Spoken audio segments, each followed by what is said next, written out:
Assalomu alaykum aziz tomoshabin, teletomoshabin yoki gadjetlar orqali bizni ko'rayotgan aziz tomoshabin, qat'iy nazar Shirin Suxan podkastimizni aziz muxlislari. Suhbatimiz davom etadi va biz Shirin Suxan deb nomlangan bugungi podkastimizni O'zbek estradasini porloq vakili, O'zbek estradasida burilish qila olgan, revolyutsiya qila olgan inson. Shaxsan men shu insonning ashulalarini eshitib katta bo'lganman va bolaligimizdan havas qilganmiz. Otabek Madahimov studiyamiz mehmoni. Otabek, xush kelibsiz.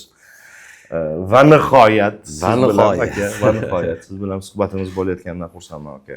Rahmat. Shirin Suxan podkastimizni qilishdan maqsad san'atkorlar bir-biri bilan oqibati qay darajada. Avval hammani oqibatini zo'r ushlab turadigan Muhrakam o'tib ketdilar. Muhrakam rahmatli borlik paytlarida u inoq bo'lgan deb hammani o'zingiz esingizda Samarqandda ham Muhrakam chaqiryaptilar dedingiz, borardik uylariga, dachaga borardik hammamiz o'sha paytda. Maqsad san'atkorlarni hammasi ham bir-biri bilan yaxshi emas. Lekin yaxshi bo'lgan insonlar bilan biz do'st ekanligimizni ko'rsatish va san'atkorning qiymatini ochib berish. Tsennish deydi-ku. Bizda ko'pchilik, "Voy, mana hozir mana bu bunchaga boryapti, u shunchaga boradimi?" deydi. Uni bilan buni qiymatini solishtirgin degan fikrlar keladi bir xil paytda. Maqsadimiz shu. Iste'dodli insonni iste'dodi faqat san'atida emas yoki kuchi faqat san'atida emas, balki uni fikrlash, dunyoqarashlari, qadriyatlari nimada ekanligida. Mana 10 yillik pauzada, menimcha 10 yil bo'ldi pauzaga. 12 yil. 12 yillik pauzadan keyin zo'r comeback qildingiz. Zo'r comeback qilyapsiz ham. Hozirgi paytda kelganingizdan beri tinganingiz yo'q, to'xtaganingiz yo'q. Xo'p, sog'ingansiz 12 yil, albatta ijod Qo'shma Shtatlarda to'xtamagan, to'g'ri, lekin O'zbekistonda bunaqa erkin ijod qilish imkoniyati yo'q edi-da. Keldingiz, qaytadan boshladingiz. Qanday hissiyotlar? O'zingizni qalay his qilyapsiz? Yana bir To'g'risini aytaman, bu men yo'ldan yo'lga chiqqan paytimda ozgina yuragimda g'ala-g'ovur bor edi. Tan olaman bu narsani. Sababi 12 yil kichkina surug emas. Bir. Ikkinchidan vaqt o'zgargan, zamon o'zgargan. Ana aytadi-ku, zo'rdan zo'ri chiqadi. Yoshlar bu yerda katta bo'lyapti. Qanaqa qilib meni xalq kutib oladi, qanaqa kutib oladi? Bu shuncha yildan keyin. Hozirgi yoshlarimizni aytaylik, men ketgan paytimda endi tug'ilgan chaqaloq hozir 12 yoshga to'ldi. shunday. Birinchi muchal to'yini qilyapti. Endi aytaylik, hozirgi yoshlar eshitayotgan qo'shiqlarga mana shular to'g'ri kelarmikin degan mana shunaqa ozgina xavotirlar bor edi. Umuman olganda xalq eslarmikin degan savol ham bor edi. Endi to'g'ri, misol uchun bizani yoshimizdagi o'sha Amerika Qo'shma Shtatlarida to'y hashamlarda bo'lardik. Bizni tengdoshlarimiz hammasi bilishi mumkin, lekin yosh shu aytaylik 15, 16, 17, 18 yasharli, 20 yoshgacha bo'lgan insonlar bizani shaxsan meni bilarmikin degan bir fikrlar bilan ishonasan, biz men samolyotdan qo'ndim. Mashinada boladan tortib o'sha 18, 19, 20 yoshgacha bo'lgan yoshdagi yigitchalar aeroportda oldimga yugurib kelishlarini boshladi. Kimdir uchib ketyapti, kimdir uchib kelgan o'sha paytda. Tanishib boshlab turib, "Voy, Otabek Madahimov-ku, voy unaqa-ku, bunaqa-ku" dedi. Menga qiziq bo'ldi. Dedim, tanishyapti shekilli meni dedim-da. Shu bilan orada 1-2 kun uyda bo'lib turib, keyin ozgina sog'lig'imni tiklab olishim kerak edi, больницаga yotdim. Больницада yotganimda ham yosh hamshiralar ular ham kelib turib, "Voy, Otabek aka-ku, unaqa-ku, bunaqa." Bu boshida ozgina dalda berishni boshladi. Demakki, meni tanisharkan hali degan narsa bo'ldi. Ana keyin o'sha Million konsertida chiqishim men uchun xuddi birinchi marta sahnaga chiqqan bolaning imtihonidek yana bir marta hayotimdagi o'sha birinchi marta sahnaga chiqqan kunimni eslay olaman-da. Shu yoshligimda.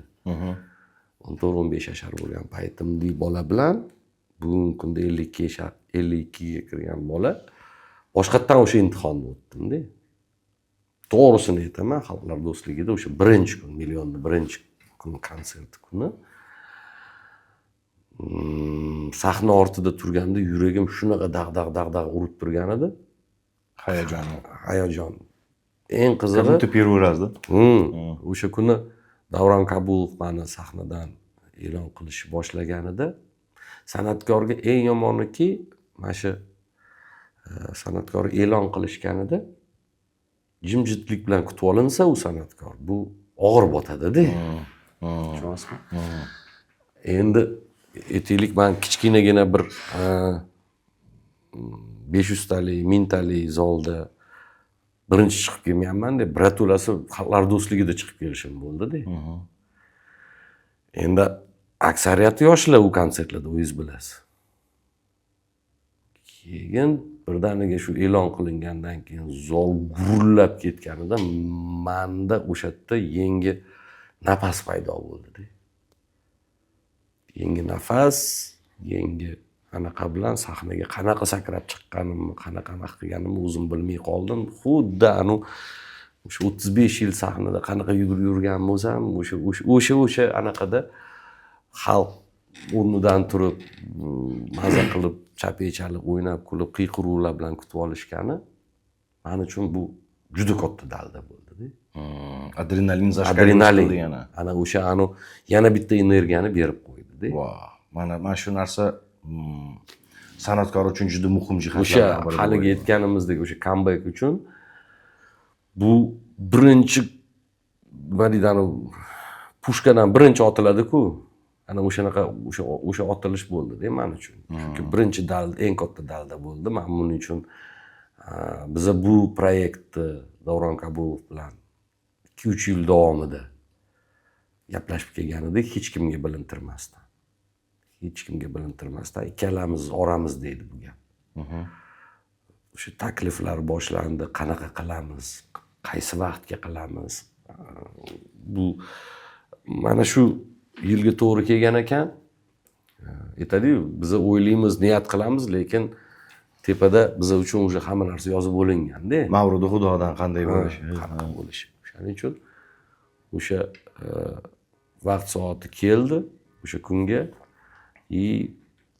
biz sahnaga chiqib paydo bo'lganimizdan keyin o'sha men uchun eng katta, hali yana bir marta qaytarib o'taman, dalda bo'ldi-da. Zo'r. U yog'iga keyin o'sha Floridada yurgan paytimda, Orlandoda men borgan paytimda Otabek akam menga aytdilarki, biz 3 oy yashadik. 16-yilda ayolim bilan borib 3 oy yashadik. Ana o'sha paytda siz aytdingizki, Samandar, men bu Amerikada o'sha 3-4 yil yashab qo'ydim. Qayeri san'atkor odam uchun qulay ekanligini men yaxshi bilib oldim o'sha. Floridaga borma, asan mana shu New York yoki New Jersey mana shu atrofda bo'laver, Filadelfiyalar deganingizda. Yo'q, men endi balki men happy qilish uchun kelganmiz dedim-da, keyin Floridaga ketdik. Floridada, Orlandoda o'zbeklar juda deyarli kam ekan. Va hech kim tanimayapti-da, haligi odamlarni tanishiga biz o'rganib qolgan ekanmiz, xuddi narkotik singari, okay? 2 oy, 3 oy yuraman, hech kim ko'chada tanimyapti-da. Keyin New Yorkda bir to'ymi nimadir chiqib qoldi. New Yorkka borsam, hamma ko'chada Samandar ekan. Yo'q dedim, yana o'zimni artistdek, san'atkordek his qilishni boshladim-da o'sha paytda. Shundan bildimki, biz san'atkor e'tiborini yaxshi ko'ramiz. Albatta. Odamlar bizga e'tibor qilishi bizga juda katta kuch beradi. Bu bizni yana ijodga qaytishimizga va hokazoga katta kuch beradi. Michael Jacksonning muxlislari orasida albom qimmat chiqqan paytida o'sha single albom bitta ashula bo'lsa ham, shuni $25 ga sotib olganman, $25 bo'lgan paytida deb tortishadigan muxlislari bor. Ko'rganman-da. Faxrlanadi ular. Men agar buni $25 ga sotib olsam, Michael menga yana zo'r ashula yozib beradi degan qarash bilan qaraydi. Ya'ni tomoshabinning savodi ham ancha o'sgan bu tomonlama. Bizni hozirgi paytdagi tomoshabinimiz ham ancha savodli o'sib bu tomonlama. Xuddi hali futbolistlar faqat yutqizganda, yutganda qarshi chalib, yutqizganda hali qarg'ashlar emas, balki yutqizganda ham uni olqishlab, qo'llab-quvvatlashni bilyapti. Shundoq ekan, bizni xalqimiz, bizni tomoshabinimiz turgan gapga Otabek Madrakimovni sog'inishgan, yaxshi ko'rishgan, har bir qo'shiqlaringizda, hattoki o'zimiz sevimli tadbirlarida chiqib ashula aytganingizda la la la deganda butun o'tirgan tomoshabin qo'shilishib aytganlarini eshitdik-da. Siz u yoqda bo'lgan paytlaringizda bu yerda yosh avlod, yoshlar ham sizni qo'shiqlaringizni jumladan Lola qo'shig'ini ham ijro etganlar bo'ldi. Sizni ijodingizni, ashulangizni yoqtirib aytmoqchi bo'ladigan yoshlarga sizda qarshilik bo'ladimi yoki bo'lmaydimi? Masalan, ashulangizni aytsak maylimi deydigan bo'lsa. Samandar, bilasizmi, bitta narsaki, men hech qachon ashula yashash kerak. Ashula yashash kerak. Sababi biz ham ustozlarning ashulalarini ko'p aytganmiz. Lekin men bu narsani ko'p marotaba qaytaraman. Aytishdan oldin telefon nomerimni bilmasa, hozirgi kunda ijtimoiy tarmoqlar bor, Instagram bor, Facebook bor, boshqasi bor. Topaman degan odam topadi. Agar hayot san'atkor bo'lsa, mana har doim topishib olishi mumkin. Agarda olamdan o'tgan san'atkor bo'lsa, uni farzandlari bor, oila bola chaqasi bor. Shu etishdan oldin bir og'iz ruxsat so'ralsa, shunda menimcha mantiqqa to'g'ri kelarmidi. Albatta. Unaqalari ham bo'ldi. Menga telefon qilib, aka yoki ustoz, shoshilingizni aytsam maylimi? Mayli deyman. O'zingizlarning yo'nalishingizlarda yetib ko'ringlar, lekin chiqarishdan oldin bitta eshittirib ko'ringlar. Uni aytishimdan maqsad, men masalan aytaylik, o'sha rahmatli ustozim Muhriddin akamni ham qo'shig'ini aytganman. Umrlariga iloyim yoshlarga yosh qo'shilsin, har doim sog' salomat bo'lsinlar. Foruq Karimovich ham ko'p ashulalarni birgalikda duetlar ham aytganmiz. Kinoda rol o'ynagansiz bolalar. Foruq Karimovich bilan nechta qo'shiqlarni aytgan bo'lsam, albatta o'zlariga telefon qilib, Foruq doda, palon ishlangizni aytyapman. Sen bo'lmasam bolam bemalol aytavergan deganlar menga. Lekin chiqarishdan oldin dodajon eshitib ko'rasizmi? Eshitib ko'radilar, o'zlarini fikrlarini bildirtiradilar. Bir minus plus bo'lgan joylari bo'lsa, o'sha joylarni to'g'rilashga yordam beradilar masalan. Endi shunaqalar meni kelganimdan beri ko'ryapman. Na salom bor, na alik bor, hech nima yo'q deb ashulangizni aytib yuborgan. Kamiga ketiga kliplar ham olib tashlagan. Eng qizig'i o'zini nomini yozish esidan chiqmaydi. Klip tegadi, lekin bu ashula kimnikiligini yozish albatta esidan chiqib qo'ygan bo'ladi. Muallifi yozish. Ruxsat u yoqda tursin, loqal xo'p, mayli aytibsan, xo'p, mayli radioga qo'yibsan, xo'p, mayli mana klip ham olibsan. Loqal bir o'sha o'zingni ismingni tagiga bu ashula kimnikiligini qovusishda kichkina yozib qo'y. Yo'q, uni ham yozmaydi. Keyin telefon qilib, nimaga unaqa qildingiz ukam desa, voy aka esdan chiqib qolibdi deydi. Bu endi qiziqda. Odamlar har xil. Odamlar har xil. Lekin bunda olib qarasangiz, baribir uning tagida ijodkorning mehnati yotadi, ijodkorning umri yotadi. Albatta. Aka tinimsiz uni mehnati, kechalari bedor o'tkazgan tunlari o'tadi aka. Yurgan yo'llari, qat'iy nazar u qilgan mehnatni bular boshiga tushsa, bilmadim qanaqa o'zini eplay oladimi yo'qmi bu qiyinchiliklarni. Endi sizni men ko'pdan beri bilganligim uchun shuni aytamanki, faqat siz irodali insonsiz deb bilaman, irodasi kuchli san'atkor deb bilaman. Rahmat. Sizga bo'lgan qarshiliklar, boshqa ko'ryapsizmi? Baribir san'atkor xalqni odamida, xalq yaxshi ko'rsa, xalq e'zozlab yursa, qat'iy nazar u har qanaqa bir ta'ziqda bo'ladimi qat'iy nazar, baribir el yaxshi ko'rib, xizmatlarga, to'ylarga aytaveradi. Shuni qiyinchilikni ham ko'rib o'tdingiz, hammasi o'tib ketdi, Xudoga behisob shukr. Buni hammasi ham baribir haligi Mohira Asadova bir gap aytgandilar-da. Uzik tilla uzik bo'lguncha u tilla yonadi, kuydiriladi, keyin oxiri bir chiroyli uzik bo'lib keladi. Shunaqa. Yondirganlarga rahmat, kuydirganlarga rahmat dedilar-da aka. Mana hozirgi paytda misol uchun qaysidir ma'noda misol uchun shu yoshga yarasha ulg'aydingiz, falsafangiz bor o'ziga yarasha, faylasufligingiz bor qaysidir ma'noda. Va ijodkorlar ichida siz misol uchun qo'rqmay, misol uchun o'zi yaxshi ko'rgan, o'zi xohlagan yo'nalishlarga qaror qabul qila olgan va shu yo'nalishda natija ko'rsata olgan insonsiz-da. Nafaqat estradada, balki kinoda ham. Rahmat. Har ikkalasida ham. Men buni tan olib aytaman va boshqa ilojimiz yo'q, chunki bu bor narsa, bu rost haqiqat. Xo'p, qarashlarda, hozirgi qarashlarda mana yosh avlodni ko'ryapsiz. Yoshlarimizda to'g'ri qanaqadir ma'noda bir kattani ko'rganda salom berish esdan chiqib qoladiganlar sal ko'payib ketib qoldi. Sal emas. Anchagina. Balki o'sha eski maktab yo'qligi uchunmikan yoki ustoz shogird an'analari yo'qligi uchunmi? Ana o'zingiz savol bergan bergan savolingizga o'zingiz javob berishni boshladingiz. Sababi men har doim aytaman. San'atkor bo'lishdan oldin maktab ko'rish kerak. Maktab deganda o'sha musiqiy bilim yurtlar bo'ladimi? Bir taniqli qo'shiqchi, san'atkorni shogirdi bo'ladimi? Bo'lishi, ustoz ko'rish kerak.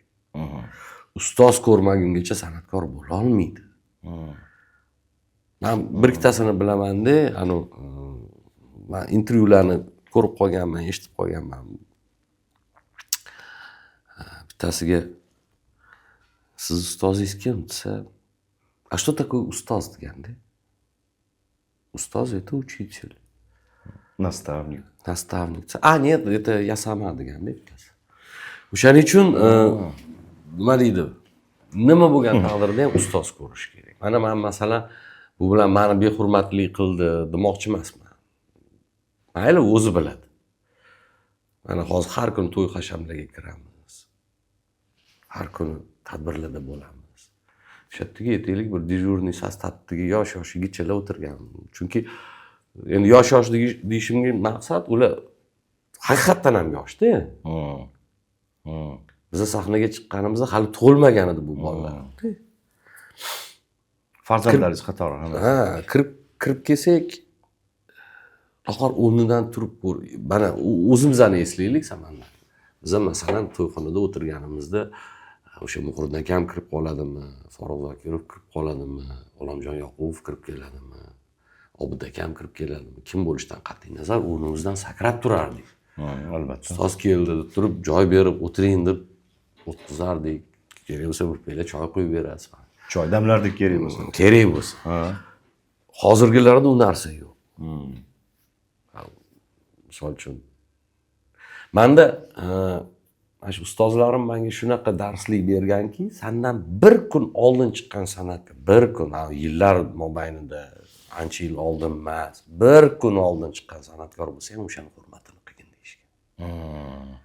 Bir kun oldin chiqqan san'atkor bo'lsa. O'shaning uchun ustoz deganda sizga faqatgina muzikani o'rgatmaydi-da ustoz. Ko'chada yurish turishimiz bormi? Mana shu rahmatli Muhriddin akamni kim Samandar siz ko'rgansiz men bilan qanchalik yaqin bo'lganlar. Albatta. Eng yaxshi ko'rgan shogirdlaringiz. Vaqti kelsa Erkatoy shogird. So'kishlarini ham eshitganman. Vaqti kelsa erkalashlarini ham ko'rganman. Hammasini ko'rganman. O'zingizni ko'zingiz oldida bo'lgan, masalan, bir sal sho'xlik qilib qo'ysak, qanaqa urishib berardilar? Yoki bir sal tezlik qilib qo'ysak, qanaqa qilsak. Bitta qarashlari bizga yetardi. So'kishlari yo'qda tursin, mana shunday bitta ko'zlari bilan qarashlardi bizni Muhriddin akamni oldida to'g'ri ish qildikmi, noto'g'ri ish qildikmi, o'sha narsani biz o'sha ko'z qarashlaridan bilardik. Zo'r. Muhriddin Xoliqov Sherali Jo'rayevning shogirdlari hisoblanadilar. Eng shogirdlar ichida blatnoy deymiz o'zimiz tilda aytganda, erkatoy shogirdlari bo'lganlar. Shunaqa. Men har doim ustoz shogird an'analarida bir narsani chuqurroq e'tiborga olishinglarni iltimos qilardim bizni tomoshabin, san'at vakillaridan bor bo'ladigan bo'lsa. Ustozni to'g'ri yo'llanma berishi, shogirdga to'g'ri yo'l ko'rsatishi Muhriddin Xoliqovning ijodi absolyut Sherali Jo'rayev ijodiga o'xshamaydi. Yo'q. Absolyut. Umuman boshqa. Ozodbek Nazarbekovning ijodi Muhriddin Xoliqovga o'xshamaydi. Balki birinchi boshlanishdagilar o'xshagandir. Mana o'sha Muhriddin akamning bitta gapi bo'lardi-da. Muhriddin akam aytardilarki, bilinglarki, men hech qachon Otabek yoki palonchi bo'la olmayman. Sizlar hech qachon Muhriddin Xoliqov bo'la olmaysizlar. Sababi sizlarning o'zingizlarning nominglar bor. Meni soyamda qolmanglar. Qo'lingizdan kelgancha o'zingizlarning yo'nalishinglarni topinglar. O'zingizlarni o'sha stil, o'zingizlarning qo'shig'inglarni qilib turib, o'sha sahnaga Otabek bo'lib chiqinglar. Muhriddin Xoliqov shogirdida o'shanga ashulasi o'xshaydi. O'shanga bunaqasi yurishtirishi o'xshaydi degan narsa bo'lmasa, meni eng yomoni bitta birov boshqa san'atkorning soyasida qolib ketish deydi. O'shaning uchun mana shu Muhriddin akamda juda ko'p shogirdlar bo'lgan. Lekin mana hozirgi kunda aytaylik, o'sha ko'p shogirdlar bo'lsa ham har bittamizni o'zimizni yo'nalishimiz bor. Mani yo'nalishim Ozodbek Nazarbekovga o'xshamaydi, Ozodbekniki manikiga o'xshamaydi. Lekin ikkalamiz bitta ustozda katta bo'lganmiz. Abdulla Qurbonov masalan, hammaniki har xil. Endi aytayapman, Muxrnagi ham har bitta shogirdga alohida nazar tashirdi. Alohida nazar tashirdi. Lekin shogirdlar orasida A kopiya bo'lganlari yo'q mana hozir. O'zlariga o'xshatib aytmoqchi bo'lganlar yo'q hozirda. O'shaning uchun men aytayapman, bular alohida qaraganlari, yana o'sha gapga qaytarilib o'taman. O'sha bizga bergan darsliklari, o'sha hayotiy darsliklari. Biz o'zimiz bilmagan holda o'sha hayotiy darsliklarni o'tib qo'yganmiz-da. Masalan, mana bitta misolni keltiraman-da, bir kuni. Endi kimligini aytib o'tirmayman. Bir kun kechasi soat 2-3 to'ydan charchab kelganlar. Men ham yo'lda ketayotgan bo'lganman uyga. Endi u paytlarda kechasi 12 dan keyin, 1 dan keyin tugirdi to'ylar. Shunaqa edi. Uyga charchab ketyapman. Meni uyim u Qorasuv tarafda bo'lsa, Muxrakamning uyi Nazarbek tarafda. Borgungacha ham palon vaqt o'tib ketib qoladi. Telefon qotilida tez uyga yetib ketdilar. Kechasi 3. Aka tinchlikmi desam, tez uyga yetib ketdilar. Xo'p, biza farqi yo'q edi. Ertalar azon nahorda bo'ladimi, kechasi soat 3-4-5 da qilarlarmi? Yetib keldi, trubkani qo'yib qo'yardilar, bo'ldi. Ko'p ham savol berilmas. Men ham so'zda aytsa boriladi. Yo'q, borilar. Kirib keldim. Kirib kelsam, bechora keyin o'tdi, stolga narsalar qo'yib yotibdilar. Kechasi bo'layotgan voqea bu hammasi. Kirib keldim. Настроениялari yo'q. Charchaganlar ko'rinib turibdi. Ha, ketsam, ikkitasi keladi dedi. Tinchlikmi desam? Ha, tinchlik. Shu bilan ikkita san'atkor keldi. Haligilar отдельно kelishdi-da. Bitta stolda o'tiribmiz. Men Muxrakam bilan ikkala san'atkor o'tiribdi. Haligi отдельно kelganlar bir-biri bilan ko'rishayotgani yo'q-da. Ko'rinib turibdiki, bir-biri bilan urushib qolgan. Men bildim endi. Maqsad Muxrakam ikkita urushgan san'atkor bir-biri bilan yarashtirgan. Kechasi soat 3 da bo'layotgan voqea yana bir marta qaytarildi. Nima zarur bo'lmasa bu odamga? Endi xuddi o'zini farzandlarini urushgandek uyat emasmi sen ikkalovingga qilayotgan ish, deb turib, olib keldilar-da. Oxiri mana shu birlagan oshni yedirib, ikkalovini yarashtirib, u yoq qilib, bir-biri bilan quchoqlashtirib, ajralmaydigan do'st qilib chiqarib yubordilar-da. Men o'tiribman, uyqusirab o'tiribman. Uni tong sahar bo'lib qolgan. Yorug' tushib ketdi. Aka endi ketsam bo'ladimi desam. Uni orasida mana meni shogirdim dedi. Bilasanlar Otabekni? Ular bilamiz. Uyalmaysanlarmi shu bolani oldida? Haligilarga endi ular mendan kattaroq san'atkorlar edi-da. Men shogirdim o'tiribdi sallani. Bu endi nima qilsin dedi. Salla shunaqa o'rnak ko'rsatib turganingdan keyin bu nima qilsin? Ertaga bu salla qotgan ish qiladi dedi. Ertaga bundan keyingi chiqadigan san'atkorlar shu ish qiladi dedi. Uyalmaysanlarmi deb haligilarni shunaqa uyaltirib tashladi-da. Bo'ldi, endi bular endi quchoqlashib, xullas ayrilmas do'st bo'lib chiqib ketishdi oshga. Aka endi sekin ketaman dedim, sekin darvozaxonadan meni kuzatyaptilar-da. Bitta o'girildim-da. Aka dedim. Men Muxrakam bilan aka deb gaplashardim. Aka dedim. Bitta savolimga javob bering. Sizga nimaga kerak shu? Mana hozir deyapman, bilardim-da o'sha kuni Namanganga to'y ketishlari kerak. Namanganga to'y ketishlari uchun ertaga azonda yo'lga chiqib ketishlari kerak edi. Mana hozir siz yo'lga ketasiz, kechasi bilan uxlamadingiz. Sizga nima kerak edi hozir? Undan ko'ra siz uyingizda yotib, bola chaqangizni bag'rida, yo'q, shu kerakmidi sizga desam? Bolam, ukam, jigarim deb gapni boshlab qoldi. Sen bilan biza bularni to'xtatmasa ertaga nima bo'ladi? Ertaga xalq gapirmaydimi san'atkorlar bir-biri bilan jiqqimi shu unaqa deb turib ahmoq qo'y podani buzadi. Bitta ahmoq qo'ydi butun san'at ahli yomonga chiqadi-yu. Uni vaqtida to'xtatish kerak. Kechasi bo'ladimi, kunduzi bo'ladimi? Vaqtida tugatish kerak, to'xtatish kerak deb gapirganlar. Bunaqa men bu hozir 100 tasidan bittasini gapirib berdim.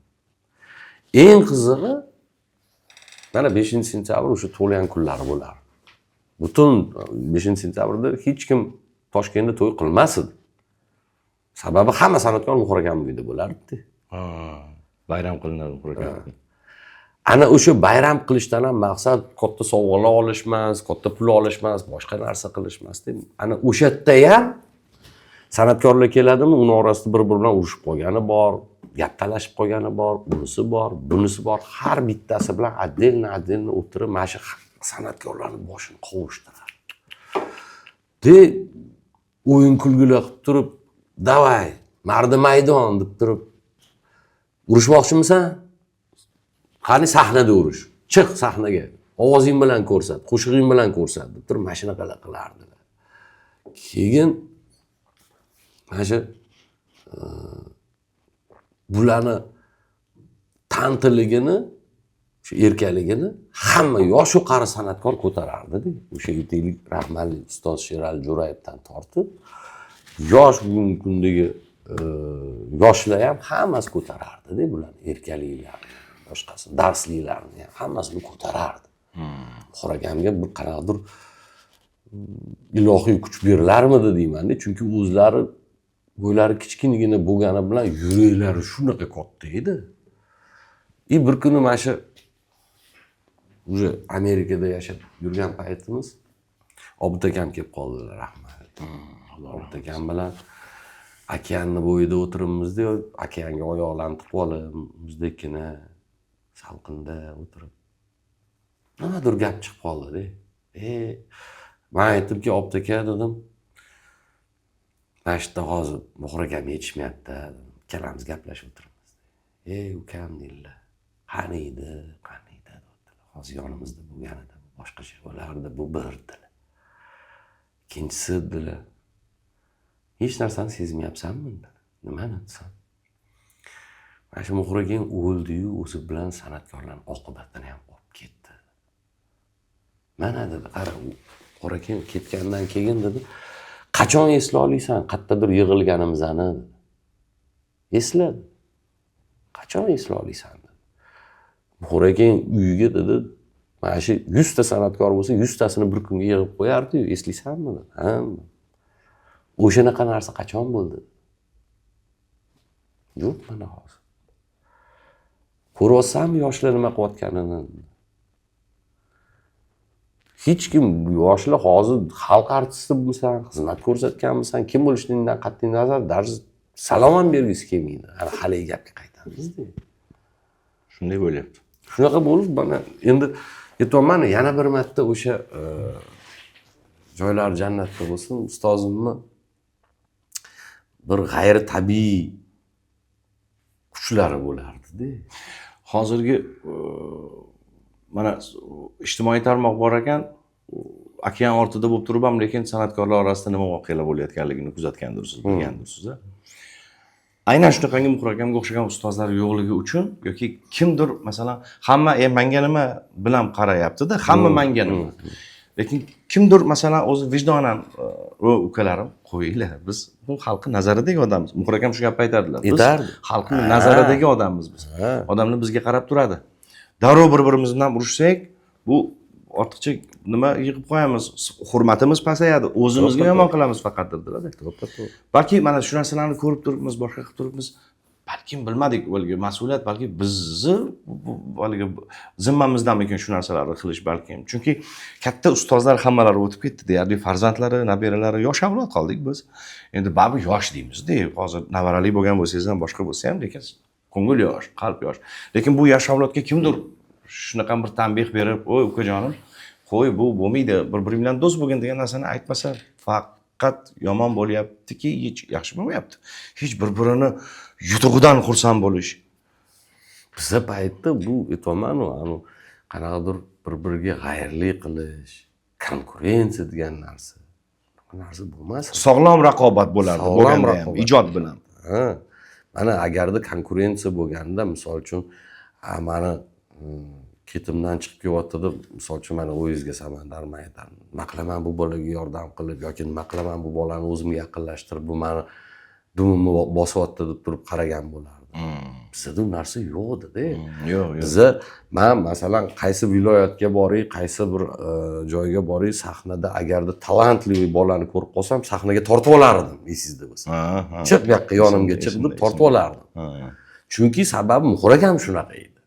Har bitta konsertida yangi shogirdini o'sha xalqlar do'stligiga katta sahnaga olib chiqardi Muxor akam.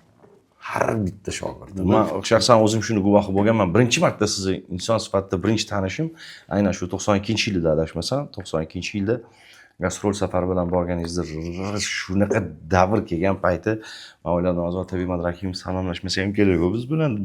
Tasavvurda endi bu. Ожидаемость, realnost bor-ku. Lekin, ukam, yaxshimisan deb men shunaqa Rustamxon Raqulov o'g'liman deganimda, sen Adin Rahmatlini men ko'rganman deb shunaqa inson farzandimsan. Men bilaman seni Adinni. Men birlarimizga kerak deb o'ylaganman deyman. Chunki estradnik uning takoy zamonaviy ashyolar aytadigan odam qiziqchlari bilarmikin deganman. Mana o'sha aytolman-ku, mana shu ustoz tanlashda adashmaganman deyman. Aytaylik, o'sha Obid akamgilar, Mirza akamgilar, Asha Rahmali, Otangiz, Rustam akamgilar, bular hammasi shu Muxor akam orqali bo'lgan. O'shanda Muxor akamni sinfdoshlarini to'yiga borgan edik, nimadir bo'lib, o'shanda men dadangizlarni ko'rganman deb birinchi. Bir gapirib berganman. Albatta. Men Rustam akam bilan yana eng qizig'i juda seryozni gaplashib qolganman.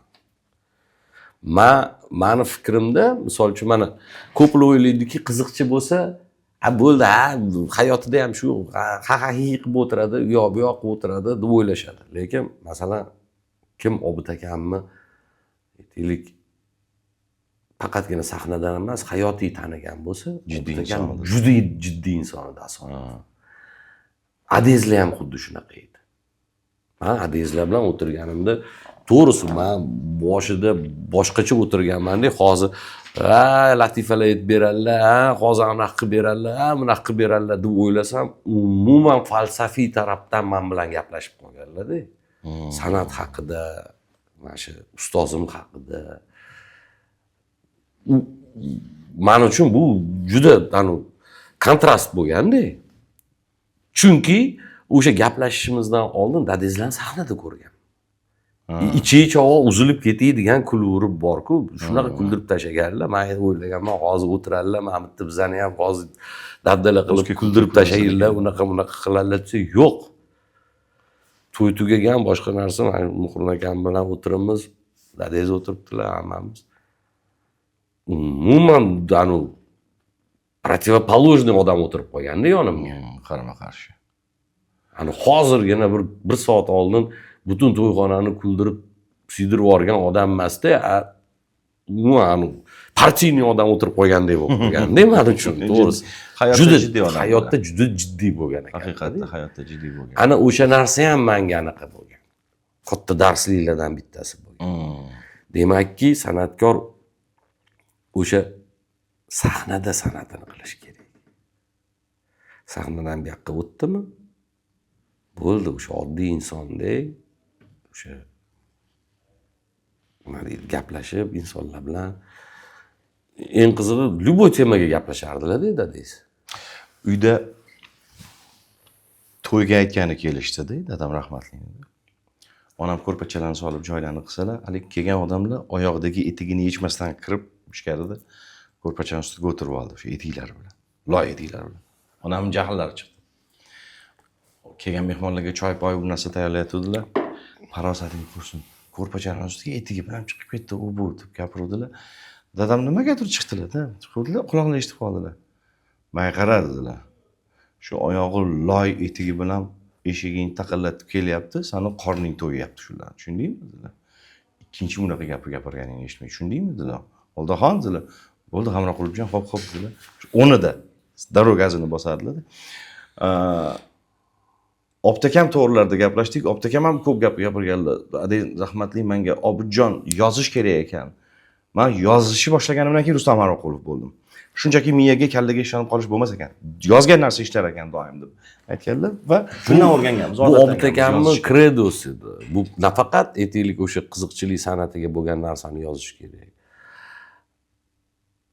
Nimadir bo'ldi, o'sha Amerikada o'tirimizda, esingizdami, manba ashulam, Muhra akam bu ashulasi bor edi, manba ashulasi bor edi deb xirgoya qilib o'tirimizda endi o'sha akam bo'yida. Men dedim, ashula yozyapman deb ozgina xirgoya qilib berdim. Hali so'zlari ham oxirigacha yo'q, hali muzikasi ham qanaqa bo'lishini ham bilmayman, lekin premyerni men buni qilsa, ukadilar, to'xtatdilar-da. O'g'lim o'sha yerda edi. Telefoningni ol. Yo'q. Da etkin yana bir marta yozib qoldir. Ertaga eng qizig'i esingdan chiqib qoladi shu narsa derdi.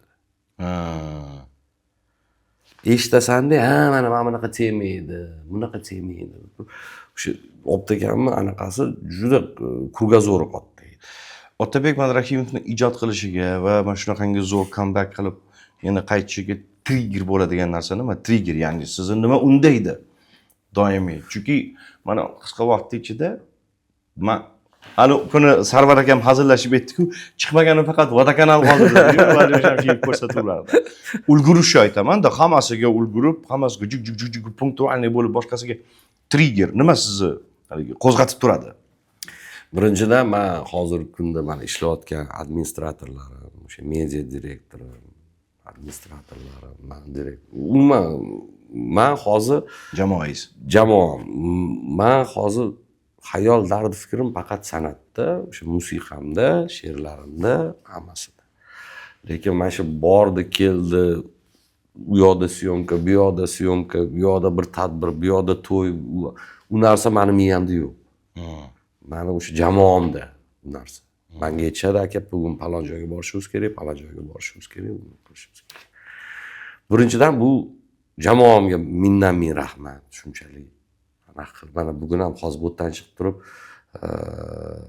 Go'stel radioga ketaman. Bu yerda prямой efirim bor. Keyin studiyaga ketishim kerak. Mana mashinani sani hammasini menga jamoam направлением turadi-da. Endi shaxsan qo'shiqlarga keladigan bo'lsak, men o'sha bolaligimdan aytaman, hozirgi kungacha ham Samandar bu siz uchun yengillik emas. Misol mashinamga o'tirganingizda ham nima eshitaman? Indiyskiy raga eshitaman. Indiya, Hind maqomlari, Hind klassikalarini eshitasiz. Mana shundan men bir qanaqadir ilhomlanib, bir yangi qo'shiqlar qilish bilan, ijod bilan mashg'ul bo'laman. Qolganiga menda faqat jamoam javob beradi. Siz baxtli odamsiz. Siz nafaqat Xariharanga o'xshagan odamlar, haligi Hind musiqasida deylik. Siz balki Hind kinosida ham haligi zo'r nuqta qo'ygan odamlar bilan shaxsan ular sizni taniydi-da. Rahmat. Не то что biz ularni, ular sizni taniydi. Biz O'zbekistonimizda qaysi aktyorimiz taniydi? Kimni taniydi, aka? Kimni? Sizni taniydi.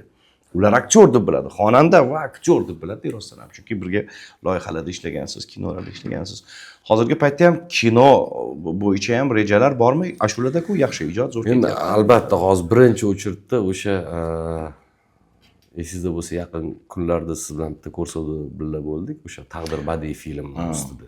Farruh Karimov davom ettirish kerak ekan dedilar.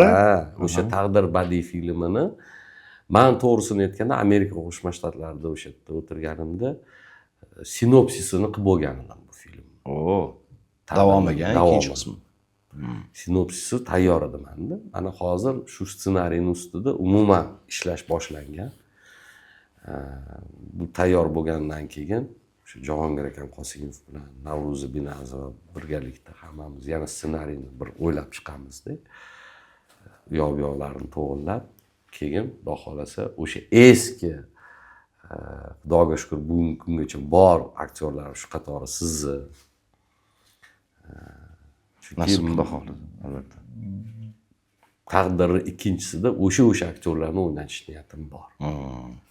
voqealarda o'zgarishlar bo'lib, mayli bu to'g'risida gapirmaymiz, chunki kinoni ichini hozirdan aytib qo'ysak Sotib qo'ysak bo'lmaydi, sotib qo'ysak bo'lmaydi. Rejissyor lekin Jahongir aka. Albatta, hamma umuman olganda butun kollektiv o'sha bo'ladi. Zo'r. Eski kollektiv hamma yig'iladi, o'sha operatorlardan tortib, rejissyorlarimiz, hammamiz. Xudo xohlasa, Xudo xohlasa. Zo'r. Ziyoda opamni tavallud kunlari, tug'ilgan kunlari bo'ldi va ularga mashina sovg'a qildingiz. Ona uchun albatta farzandni nimagadir erishib, nimadir sovg'a qila olishi juda katta narsa va qolaversa 12 yil kutish ona uchun bu oson narsa emas. 12 yil farzandlarini kutish. To'g'risi men mashina sovg'a bantikka boylangan mashina va uni ichidan ukangiz tushganlarda Bobur tushdi, adashmasam. Bobur ancha ulg'ayibdi ko'rinishi. Men ko'rgan sochlari o'sgan qora soch Bobur emas. Chunki hayotda ham ko'p narsa o'tkazdi-da haqiqatan. Bobur ham ancha-muncha sinovlardan o'tdi Bobur. Bobur tushganda voy devorganlarida biz to'g'risi keliningiz bilan ko'zimizdan yosh chiqib ketdi o'sha joyda. Hozir eslasam hozirgacha yig'lab yuboraman. Men o'zi juda emotsional odamman-da aka. Shunda ko'rdimki, men aytdim Ziyoda opaga haykal qo'yish kerak bu odamga. Bu odam qahramon. Bu odam nafaqat o'zi kuchli inson va bu yulduzlarni tug'a olgan, yulduzlarni dunyoga keltira olgan, yulduzlarni tarbiya qila olgan insonda nafaqat sizning misolingizda qancha shogirdlar dunyoga kezyapti aka. Qancha shogirdlari, qancha san'atkorlar aytadi sahna harakatini aynan shu Ziyoda opadan o'rganganman deb.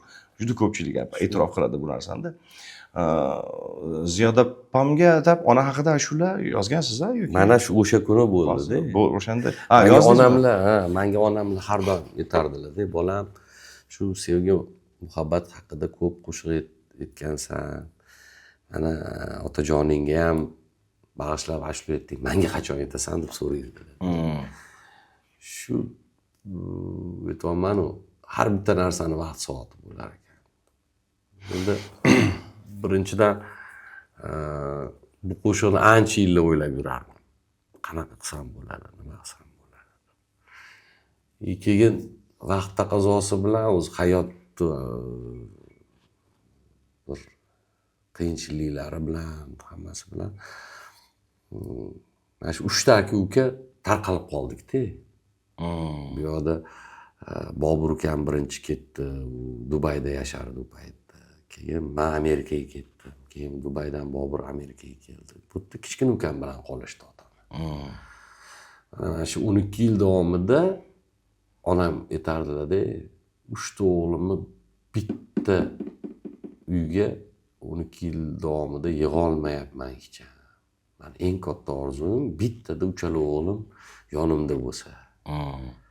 Shu meni eng katta orzuyim derdi. Shunga endi men birinchi keldim. Kelganimdan keyin ukam bilan postoyanno muloqotda edik, Bobur bilan. Shu onamning tug'ilgan kuniga nima qilamiz, qanaqa qilamiz. Shu endi mashina podarak qilamiz, u qilamiz, bu qilamiz deb turib. Keyin aytdim, Bobur kel dedim, shu onamning tug'ilgan kunlariga dedim, hammamiz yig'ilaylik endi. Eng katta baxt shu narsa bo'ladi. Eng katta surpriz ham, eng katta podarak ham shu bo'ladi. Agar uchalarimiz bittada tug'ilgan kunlarni ko'rsalar. Mana o'sha niyat amalga oshdi, Xudoga shukr. Birinchidan qo'shig'im yozildi. Menga ukam aytdi-da, aka dedi. O'sha shu ona haqida ashula aytganimda qo'shiqchini chaqirsang-da. Qanaqasi aytdim, sen kelavergin dedim. Qo'shiq bo'ladi. Yo'qda qo'shiqni yozdik. Kim aytishini o'ylamay qo'yaver. O'ylamay qo'yaverdim. Shu bilan keyin hammasi mana o'sha siz videoda ko'rgan narsa bo'ldi. Otabek aka, mana suhbatlashib, hozir fikringiz bo'lgandirman, dardingiz bo'linsin gunohim. Mana hozir bizni suhbatimizni ko'radigan yosh avlod, umuman ko'radigan tomoshabin ko'pchiligi bizdan shu kontent qoladi. Shu kontentda nimadir olsin deymiz, kimgadir manfaatli bo'lsin deymiz. Qanday ko'ra olasiz prognoz, misol uchun, ustoz shogird an'anasi yo'q va hozirgi paytdagi o'sib kelayotgan yoshlar ichida shu ketish bo'ladigan bo'lsa, bunaqada tarqalib ketadi hammasi va ijod menimcha unaqa ijodda o'sish bo'lmaydimi deymanda ashulada. Yoki texnologiyani rivojlanishi mana bunaqa narsada menga ko'p ham savol berishadi. Qanaqa qilib sizlar o'sha aytaylik 20-30 yil oldin yozgan ashulalaringlarni haligacha yoshlar eshitadi. Yangi yoshlar mana o'sib kelayotgan yoshlar ham eshitishni boshlashyapti deydi. Mana men hozir kelganimdan beri shuncha ashulam bo'lsa ham hamma joyda o'sha bilasiz. O'sha lolani so'raydi, o'sha budurni so'raydi, o'sha devonani so'raydi. Hamma o'sha davlating bor. Endi bitta narsaki, mana shuncha yillar bo'lsa ham oldin yozilgan ashula bo'lsa ham bugungi kunda ham yashayapti-da. Menga ko'p savol berishadi. Qanaqa qilib sizlar shunaqa ashulalarni yozgansizlar, umri uzoq. Umrboqiy ashulaning formulasi nimada? Как бы? Men o'sha gapga yana bitta narsani aytamanki, yana bir marta o'sha gapga qaytib eslatamanki, ustoz ko'ringlar bolalar, maktab ko'ringlar. Chunki o'zingcha bir qo'shiqni yozib tashlash, nima hozirgi kunda qo'shiq yozish studiyalar ko'p, bu juda qiyin narsa emas. U bizga paytda edi. Toshkentda bir dona studiya bo'lardi. Grisha Pushen degan odamning studiyasi bo'lardi. Bo'ldi. Boshqa studiya yo'q edi. Biz oylab o'sha bizga smena berishini kutib o'tirardik. Paytda kompyuterlar yo'q, ma'munda lentaga yozilardi. Kompyuterda ovoz tozalash yo'q, boshqa narsa yo'q, u hammasi. Endi hozir mana hamma imkoniyat bor, hamma narsa bor-da. Lekin maktab yo'q bolalarda. Maktab yo'q. Hozir imkoniyat juda katta, yoshlarga rahbariyat tarafdan ham katta imkoniyatlar berilyapti-da.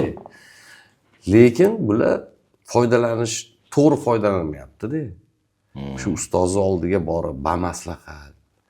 Mana shu chala-chulpa yozib turib chiqarib yubormasdan ustozlar bilan maslahatlashib, fikrini bilib, ana qilsa o'sha yo'l yo'rig'ini ko'rsatib beradi-da. Ana o'shandan keyin aytaylik,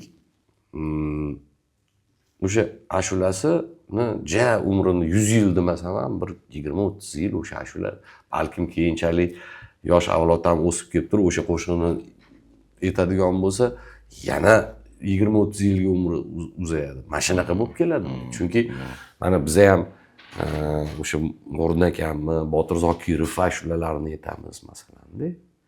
Haligacha mana yashab kelyapti o'sha ashulalar. Endi mana o'zingiz o'ylang, yarim yil oldin bitta ashula sal xalq qulog'iga eshitilib qolgan ashula bo'ladi-da.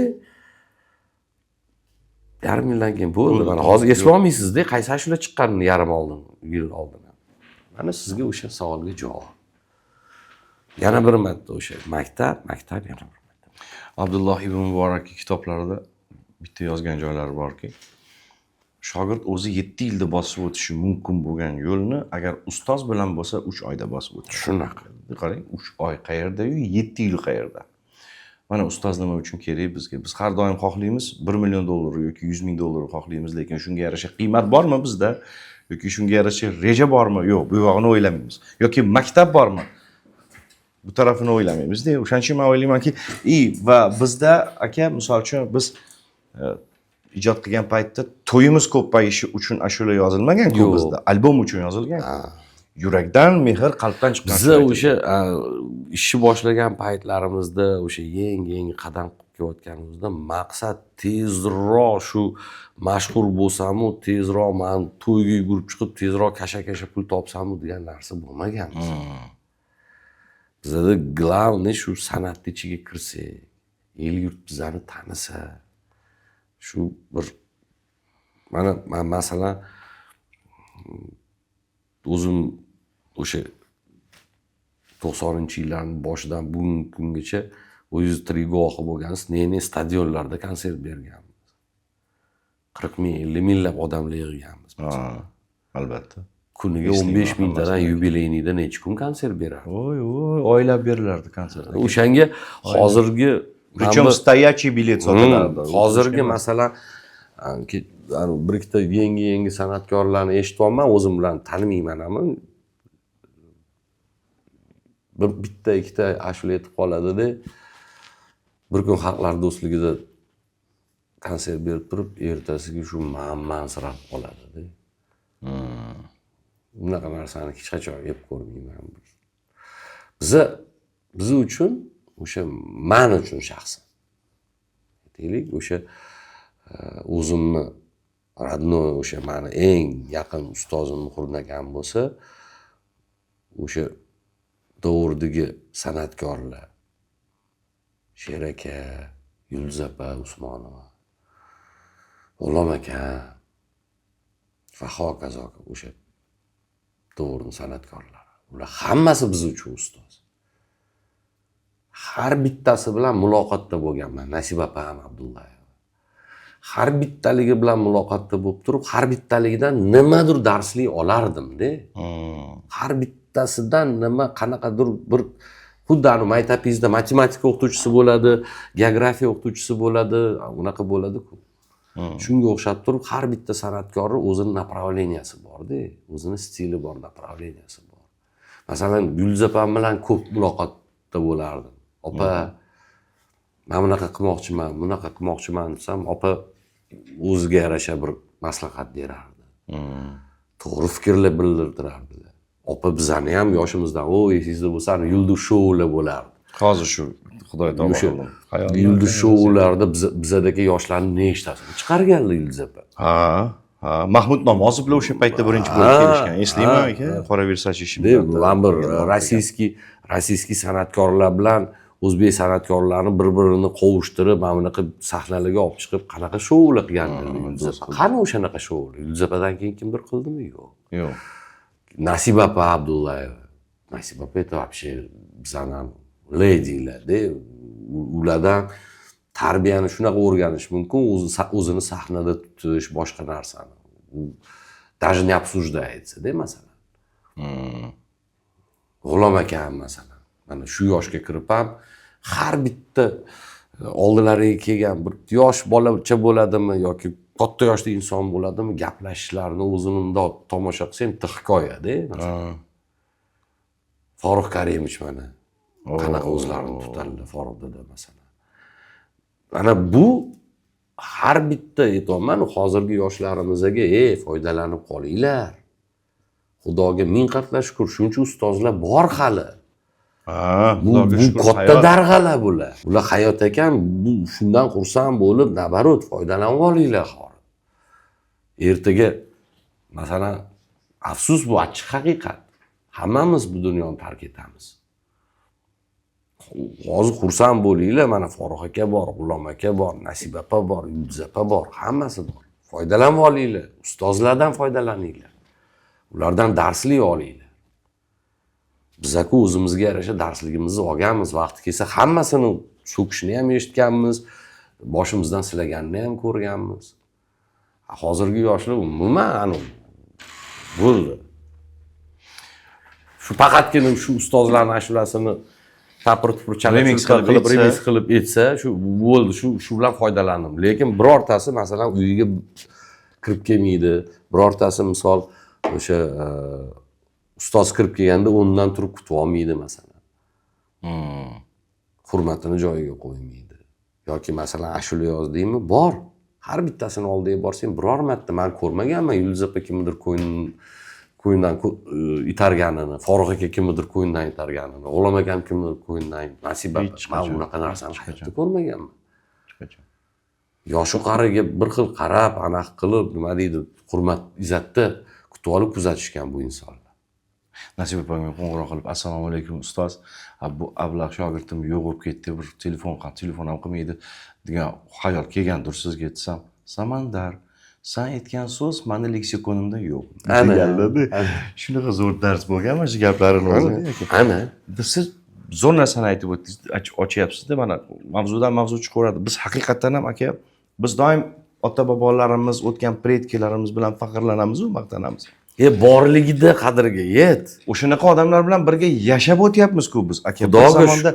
Biz Michael Jacksondek, Erkin Vohidovdek insonlar bilan birga bir davrda yashab o'tyapmiz. Rostdan hamda istoriyada qoladigan odamlar, tarixda qoladigan odamlar. Mengacha mana shu achchiq haqiqat-u, mana masalan Ravshan akamni eslaylik namozov. Xudo rahmat qilsin. Qanaqa Yotgan dunyo joylardan miqyosida tanilgan san'atkor edi. Ha. Lekin Ravshan akam o'tkungacha qanaqa taqiqlarda qoldilar, nimalar bo'ldilar-da.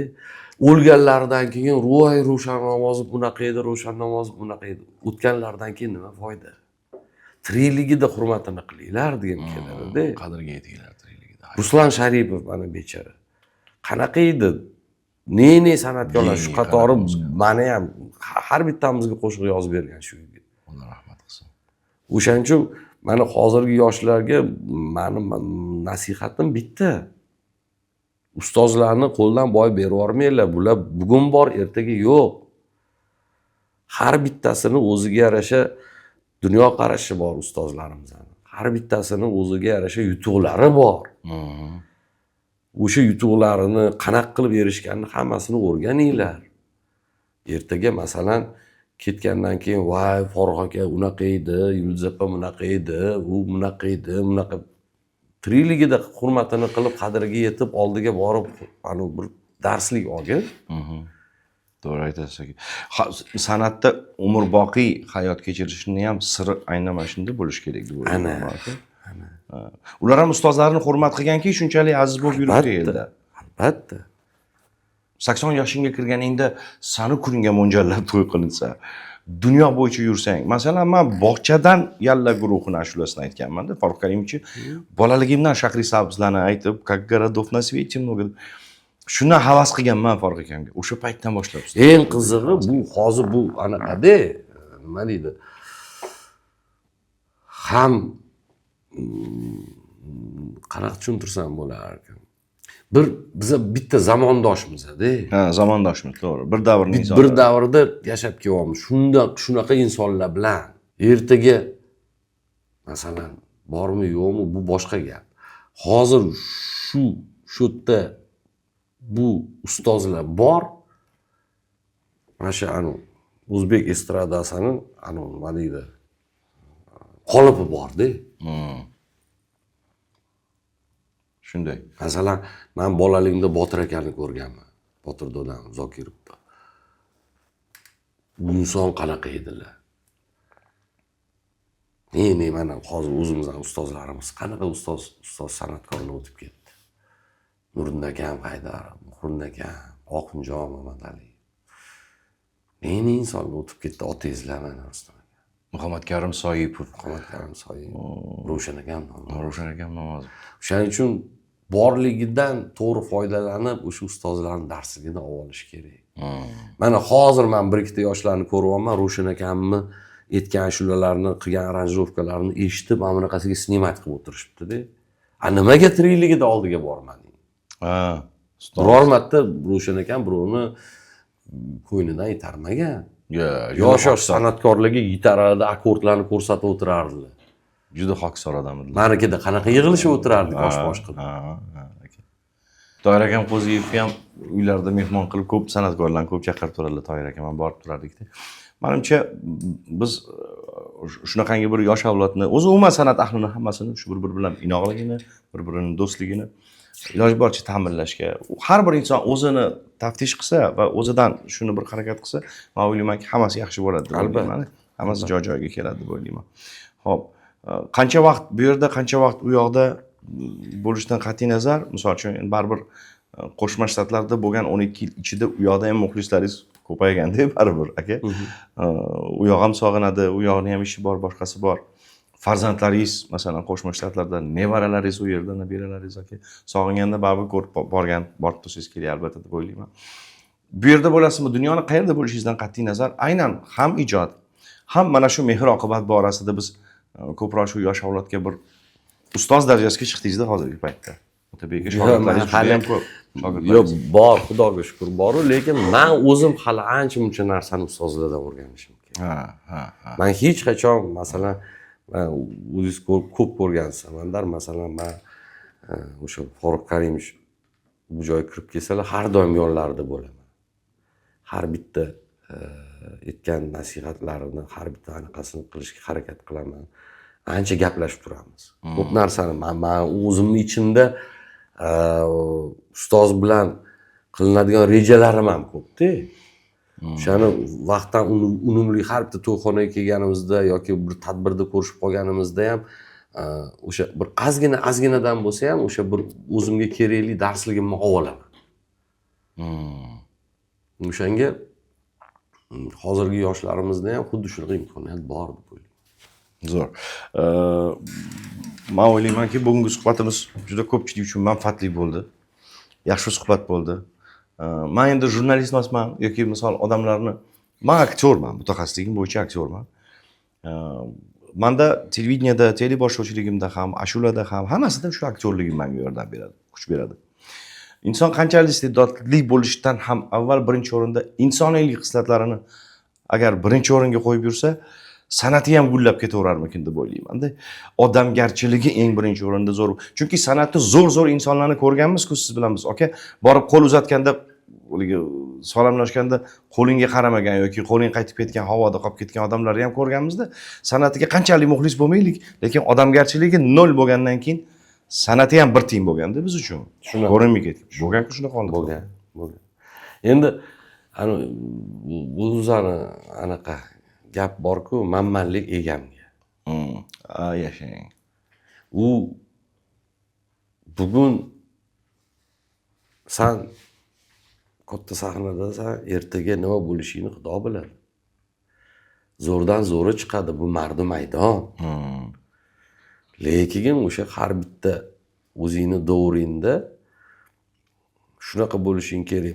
Meni fikrim shunaqaki, shunaqa bo'lishing kerakki, ertaga san baribir bu sahna butun umrga sanaga bog'lab qo'yilmagan. Vaqt keladiki, bu sahnani tark etasan. Sog'liq masalasi bo'yicha, yoshing masalasi bo'yicha baribir tark etadigan kuning keladi bu sahnani. Qanchalik og'ir bo'lmasin, bu bor achchiq haqiqat. Lekin o'sha sahnadamisan hozir? O'sha sahnada ishlagan yillar mobaynida ishlab o'tayotgan davringda o'zingdan keyin yaxshi nom qoldirishing kerak deb o'ylayman o'sha sahnada. Shu ustozlar yo'lidan ketib, ertaga sandan keyingi shu sahnaga chiqadigan yoshlar, bu yerda Otabek akalar yoki Tohir akalar yoki Palonchi akalar yoki yana Samandar akalar ishlagan deb aytsin. Menga shunaqa tarbiya berishgan. Masalan, men har doim o'sha xalqlar do'stligida chiqamizmi, katta sahnalarda chiqamizmi, bu sahnalarda ne san'atkorlar o'tgan.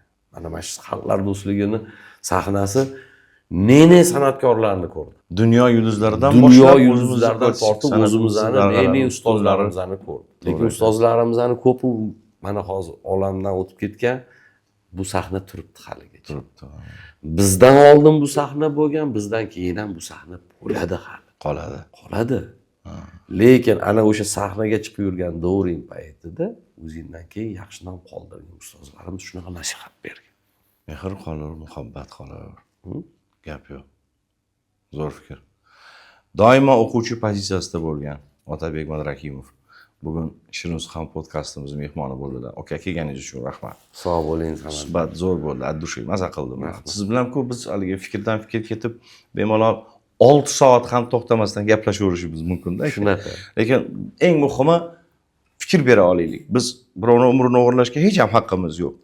Biz suhbatimizni ko'rgan tomoshabinga qaysidir tomonlama bir yaxshi tomonlama o'rnak bo'lgan bo'lsa yoki manfaatli bo'lgan bo'lsa biz bundan xursandmiz. Izohlarda fikr mulohazalarni yozib boringlar har doimo. Aziz muxlislar, Shirin Suxan podkasti bugun o'z nihoyasiga yetdi deymiz va keyingi suhbatlarda ko'rishguncha aka Rahmat. Sog' bo'ling. Rahmat.